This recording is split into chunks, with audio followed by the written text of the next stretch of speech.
masterful start for Buffalo. Holy smoke. This is unbelievable. A nightmare scenario for Miami.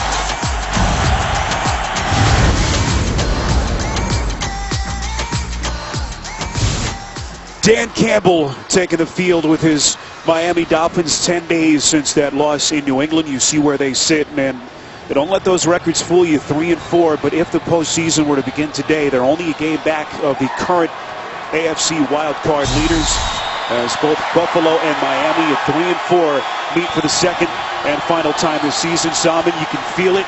The urgency, better than 70,000. They know it's riding on this game. Yeah, and Rex Ryan and the Buffalo Bills are coming off that bye week where they spent time. Number one goal to get healthy. Number two is to really get back on track and play with a high level in terms of the expectation of coming into the season. Losing 3 straight here at home, they got to get back on track. Miami winning the toss, they defer, and so Buffalo will receive. The rookie kicker Andrew Franks set to kick it away, and Denarius Moore, the one-time Oakland Raider, first 4 seasons of his career in Oakland, watches that one go through the back of the end zone as Tyrod Taylor comes back onto the field. 5 games played, missing the last couple of weeks. He's been out basically a month with the MCL sprain in his knee, and this Buffalo team with Taylor under center, saw him at a +500 club.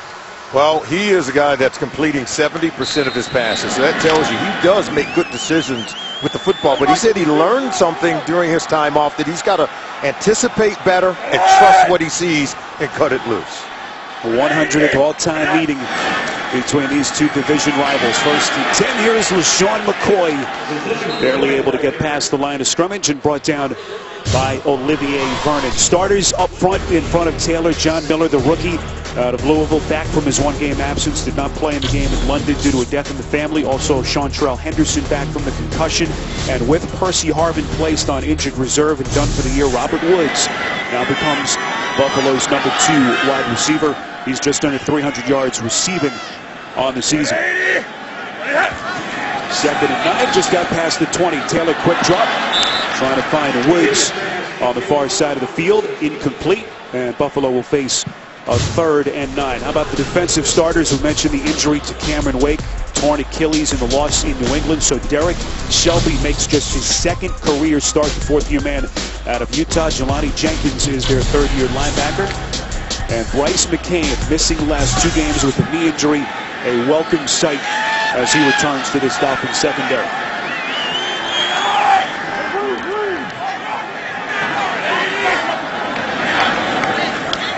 Dolphins coming on the blitz. Taylor under pressure, somehow escapes. Here he comes, going to tuck it away and run.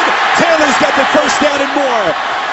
Crosses the 30, run out of bounds at the 35, and it doesn't take very long to see what this offense has been missing in the absence of Taylor. Now watch the blitzer, see, and then they lose contain. And so right there, he's able to get out. So you have to have a controlled rush against a mobile Tyrod Taylor. If you're going to blitz him, you better remain disciplined in your rush lanes. And you can see right there, great block on Rashad Jones, the blitzing safety. It allows Tyrod Taylor to escape and hit the first down mark.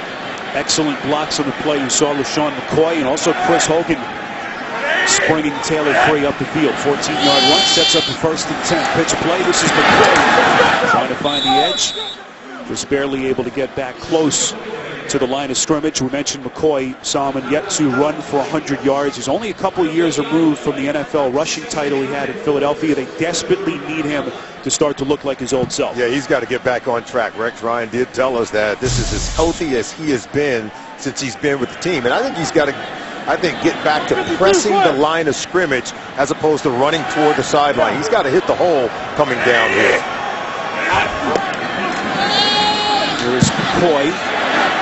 Draw play on 2nd and 9, trying to find the outside. And so far, this Miami defensive front getting the push that they're looking for up front. That was Koamisi, the 6th-year linebacker, on the tackle. And you could see that on 2 consecutive run plays by LaShawn McCoy. What did it ended with him going out of bounds? It ended with him running toward the sideline. Sooner or later, he's got to stick that foot in the ground, get vertical, and get heading toward the line of scrimmage. That's where the yards are to be gained. He walked off, appeared to be shaken up on that play. Here's Carlos Williams, who has not played since the Giants game here A devastating concussion that had him basically bedridden for about a week and a half. Welcome addition is Williams. That pass over the middle is caught. That's the tight end and one-time Dolphin, Charles Clay, but he's about a yard short of the first down. So a good opening start for Dan Campbell and his Miami defense. And how did the Dolphins get off the field after Tyrod Taylor was able to pick up the first down? They were successful at defending the run, and LaShawn McCoy on first and second down to get them into third and long, and they were able to get the stop, even though there was a completion to Charles Clay. You wondered how this Dolphins defense would react. First game that they're playing without the heart and soul of that defensive unit, Cameron Wake. Colton Schmidt's punt whistle dead before the ball was snapped. False start, number 59 offense. 5-yard penalty, fourth down. And it's A.J. Tarpley, one of their backup linebackers. And again, penalties and lack of discipline, one of the themes for Rex Ryan's team all season. I didn't hear them talk about that when we said, what was the point of emphasis during the bye week? We asked Rex Ryan. I didn't hear any of the players or coaches say, hey, we worked on being more disciplined and avoiding the penalties, where they have a league high 72 penalties coming into today's game. They've lost 2 straight games. They've lost 3 straight at home. And have not won here since that opening day victory over Andrew Luck in Indianapolis.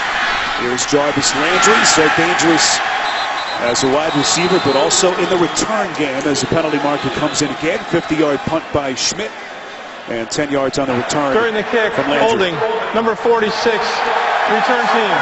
10-yard penalty, first down, timeout. All right, so the hold on Neville Hewitt will back him up a little bit further. Tannehill onto the field next.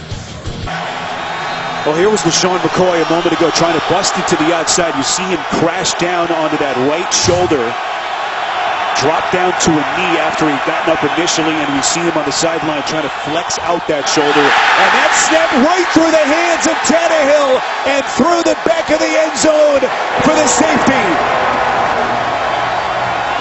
2 weeks in a row, Spiro, we see this from the center, Mike Pouncey. It happened in the Thursday night game up in New England against the Patriots. Tannehill wasn't ready. Now this one just goes right over his head. In fact, it hit the hands.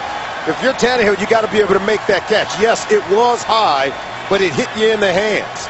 1 week ago, Tannehill wasn't even ready for it, and Pouncey snapped it, and it went out the back of the end zone for a safety.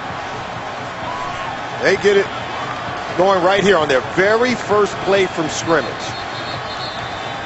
Pouncey, the Pro Bowl center each of the last 2 years. Not a picture-perfect snap, as you point out, but one that Tannehill has to grasp. And just a terrible start for Tannehill and this Miami offense. Well, here was what Solomon was talking about in that game in New England early on.